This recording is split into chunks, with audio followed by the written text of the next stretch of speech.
Is going on, everybody? What is going on? The Catch fam, my name is John Dawson, and in today's video, we will be going over 5 must-start running backs for Week 8 of the 2023 fantasy football season. If you guys are new to the channel, this is all we do here all year round: free fantasy football content, redraft, dynasty, and best ball. So if you guys are into that, be sure to subscribe on the way in. Without further ado, let's hop into today's video. All right, first overall, I'm rolling with Isaiah Pacheco. And listen, for most of you guys, he's going to be a must-start running back anyways. He's the RB8 in fantasy football. We've seen so many injuries to the running back position, but where a lot of you guys drafted him on some rosters out there, he's your RB3 or 4, and you might have other players that you're considering over him. And listen, he gets the Denver Broncos this week. They looked a little bit better against the Packers at home this past week. This is a home game for the Broncos, but don't worry about it. I mean, this Broncos unit defensively on the season has been awful, and they have been one of the worst teams all season long against the running back position. So Pacheco, double digits in every game since week 3 and barely missed the mark in the first 2 weeks of the season, coming off of a 16-point fantasy performance against the Chargers in week 7. Do not be worried about Isaiah Pacheco for any reason whatsoever. He should remain in your lineups. He's absolutely a must-start running back approaching week 8. All right, next up on the list, we're rolling with DeAndre Swift of the Philadelphia Eagles, another guy for a lot of you who's probably a player that you're starting on a weekly basis, the RB10 in fantasy football at the moment, but coming off of his worst performance since week 1 of the season with 10.5 fantasy points in week 7 against Miami, 62 yards on the ground, 4.13 yards per carry, 3 receptions for 13 receiving yards, and no touchdowns. But listen, guys, DeAndre Swift is a player that you want in your lineup on a weekly basis. And like I said, similar to Isaiah Pacheco, right? He's a player that you drafted probably as your RB3 or 4, coming off of not his best performance, but a lot of that was chalked up to game script, and the flow of that game relied on the passing game for the Eagles. Week 8 and week 9, looking ahead, are tougher matchups against Washington and Dallas, both pretty good units against the run. But don't get worried here. I know Kenneth Gainwell got a little bit more involved, vultured a touchdown.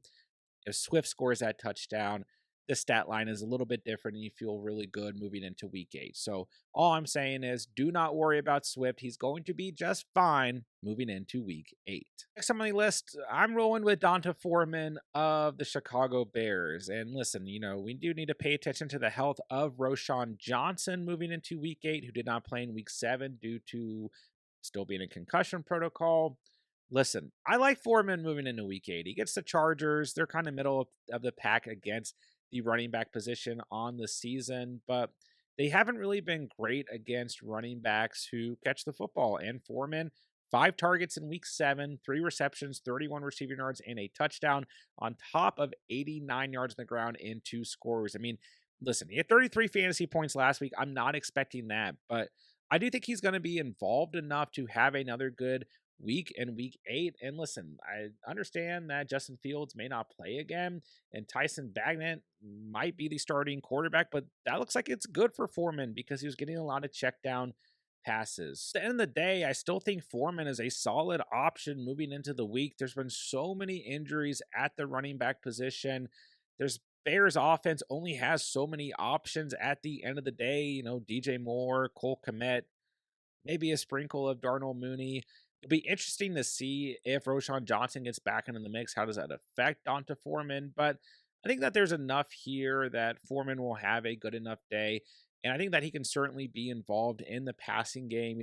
If the Bears are playing from behind, if they get in the red zone at all in this game, I think they're going to look to Foreman, as the passing offense isn't going to be top tier. So I think, backup quarterback situation, they're going to have to kind of rely on the run game, and Foreman's going to be a big part of that, whether Roschon Johnson is healthy or not. So I'm not expecting 33 fantasy points, but I won't be surprised if he has double-digit fantasy points again in week 8 against the Chargers. All right, next up, I'm going with Alexander Madison of the Minnesota Vikings. At the time I'm recording this, Monday Night Football has not been played yet. I don't really expect him to have a great game against the San Francisco 49ers, but in week 8, he'll be facing the Green Bay Packers, who have been really soft against the run all year long. I mean, they're coming off a game where they just let Javonte Williams get a score on them, and he's barely done anything this season at all.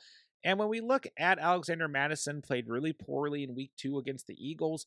But outside of that, he has given you double digit fantasy points every single game. I know this is a pass first offense, but they're still involving Madison enough. I mean, he's had double digit rushing attempts every game except for 2 this year.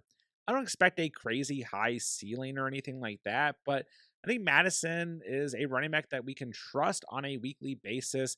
Like I said, this Packers offense, while they've been pretty good against the pass, pretty good against opposing quarterbacks, they've been really weak against opposing running backs. I think he's a solid option, someone you can throw in as an RB2, not think twice about it. I think he's a very good start moving into week 8. Last but not least, I'm going to talk about Kareem Hunt of the Cleveland Browns, who's had double digit fantasy points in the last 2 weeks. He's had 3 touchdowns in the last 2 weeks. He's had at least 10 touches in the last 2 weeks. And we know that Jerome Ford is now dealing with an ankle injury that could cause him to miss a few weeks. So, I mean, Pierre Strong, an option on this roster as well. But I really think that the run game of the Cleveland Browns is going to be rolling through Kareem Hunt, and this is a great matchup against the Seattle Seahawks in week 8. It's another good matchup in week 9 against the Arizona Cardinals. If you went out and you spent a lot of free agent bidding on Kareem Hunt, this is looking like a good time to own him. As we know that Jerome Ford, like I just said, is going to miss a couple weeks. So if you own Hunt, I really think he's a plug and play RB2 this week. I don't really care if PJ Walker or Deshaun Watson's the starting quarterback for the Browns. They are getting the running backs involved, and they like to use them in the red zone as well. If you own Hunt, it's a great matchup against the Hawks. I don't see any way that Jerome Ford plays in week 8. Should have confidence that Kareem Hunt will be a great start moving into the week. That'll do it for today's video. If you guys did find today's video helpful or enjoyable in any way, be sure to subscribe on the way out. This is all we do here all year round. Free fantasy football content, redraft, dynasty, and best ball. If you guys are into that, be sure to subscribe. But more importantly, please get in the comment section down below anything that you guys need, starts, sits, roster reviews. What running backs are you guys starting this week? Trades, whatever you guys need. I'm happy to help you moving into week 8 of the fantasy football season. With that, I will say thank you guys so much for watching and or listening. And remember, you saw it here on The Catch.